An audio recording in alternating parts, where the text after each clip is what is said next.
নমস্কার বন্ধুরা, সোনালিস কিচেনে তোমাদের আরও একবার জানাই স্বাগত। আশা করছি তোমরা সবাই ভালো আছো বন্ধুরা। তো আজকে আমি বানাচ্ছি পোলাওর ভিডিওটি অবশ্যই লাস্ট অবধি দেখার জন্য রিকোয়েস্ট হলো বন্ধুরা। আর ভিডিওটি ভালো লাগলে অবশ্যই লাইক কমেন্ট শেয়ার করুন বন্ধুরা। তো চলো শুরু করা যাক আজকের রেসিপি। তো এদিকে আমি নিয়েছি হাফ কিলো চাল, বিরিয়ানির চাল নিয়ে নিয়েছি, দেখতেই পাচ্ছ। চালটা এবার আমি ধুয়ে নিয়েছি একবার ভালো করে, ওটাকে সাইডে রেখে দিলাম। ভিজানোর কোনো দরকার নেই, না ভিজালেও খুবই ভালো হয় ঝরঝরে পোলাও। তো আমি এদিকে পনির দেবো পোলাওয়ের মধ্যে, তাই পনিরটা একটু কিপ করে কেটে নিচ্ছি।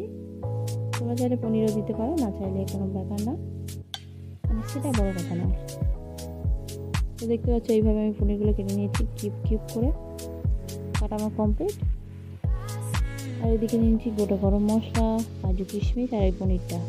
আর চালটা ভিজিয়ে মানে ধুয়ে রেখেছিলাম। আর এদিকে বসিয়ে দিলাম একটা ননস্টিকের কড়াই।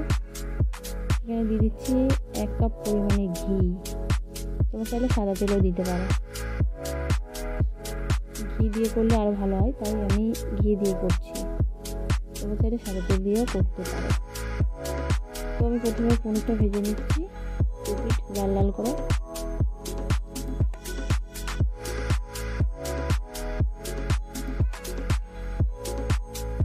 উল্টে ভালো মতো ভাজা করে নিচ্ছি, দেখতে পাচ্ছি তোমরা ভাজা একদম কমপ্লিট। এবার আমি ওই ঘির মধ্যেই ভাজা করে নিচ্ছি কাজু কিশমিশ একসাথেও ভাজা করতে পারো, কারণ কাজুটা একটু তাড়াতাড়ি লাল হয়ে যায়, মানে কাজুটা একটু দেরি হয়, কিশমিশটা তাড়াতাড়ি পুড়ে যায়, তাই জন্য আমি একটা একটা করে ভাজা করছি। তোমরা চাইলে একসাথেও ভাজা করতে পারো। তো কাজু ভাজা কমপ্লিট, এবার আমি কিশমিশটাও ভেজে নিচ্ছি।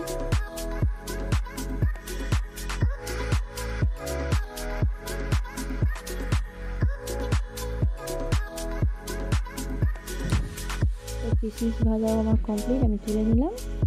ওই তেলের মধ্যে দিয়ে দিচ্ছি গোটা গরম মশলা, তেজপাতা, শুকনো লঙ্কা দিয়ে এগুলো একটু ভালো করে ভাজা ভাজা করে নেব।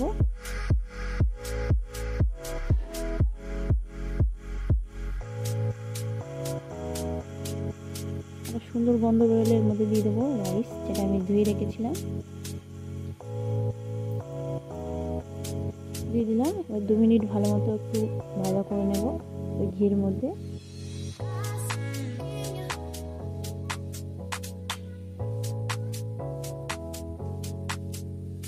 দু মিনিট ভাজা কমপ্লিট, এর মধ্যে দিয়ে দিচ্ছি হাফ চামচ মতো হলুদ, ছোটো চামচে দিয়ে ভালো মতো মিক্স করে নেব রাইসের সাথে, মানে চালের সাথে।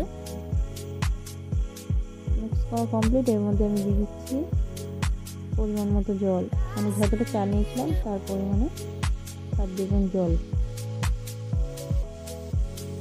দিয়ে দিলাম। পরিমাণ মতো জল দিয়ে ভালো মতো মিক্স করে দিলাম। এবার আমি ঢাকা দিয়ে এবার মধ্যে দিয়ে দিচ্ছি স্বাদ মতো লবণ আর পরিমাণ মতো চিনি। তোমাদের স্বাদ মতো চিনি আর লবণ দুটোই ব্যালেন্স করে দেবে। তো আমার পরিমাণ মতো আমি দিয়েছি। এখন দিয়ে দিচ্ছি চাপা, 10 মিনিট ঢাকা দিয়ে রান্না করে নেব।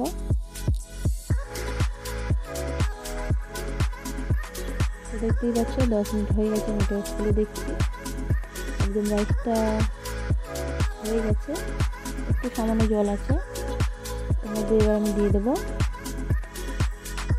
একদম চালগুলো গোটা গোটা আছে, একটাও ভাঙেনি। এর মধ্যে দিয়ে দিচ্ছি পনির, যেগুলো আমি আগে থাকতে ভাজা করে রেখেছিলাম। এর মধ্যে দিয়ে দিচ্ছি কিশমিশ আর কাজু। খুব সহজ একটা রান্না, অবশ্যই বাড়িতে ট্রাই করবো বন্ধুরা।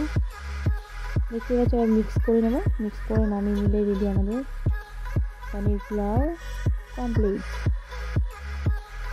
তো আমার রেডি হয়ে গেছে, এটা আমি এবার নামিয়ে রাখছি, ঠান্ডা হয়ে গেলে সার্ভ করবো। তো ঠান্ডা হয়ে গেছে, এবার আমি সার্ভ করছি। আর পোলাওটা যেমন খেতে হয়েছিলো, চিকেনটাও খুবই ভালো খেতে হয়েছিলো। চিকেনটার ভিডিও তোমরা যদি দেখতে চাও অবশ্যই কমেন্ট করে জানাবেন বন্ধুরা। তো আমি পনির পোলাওয়ের সঙ্গে বানিয়েছিলাম চিকেন মহারানি। তো ভিডিওটি কেমন লাগলো অবশ্যই কমেন্ট করে জানাবেন বন্ধুরা। দেখা হচ্ছে নেক্সট ভিডিওতে। এখনকার জন্য এই পর্যন্ত, টাটা, বাই বাই।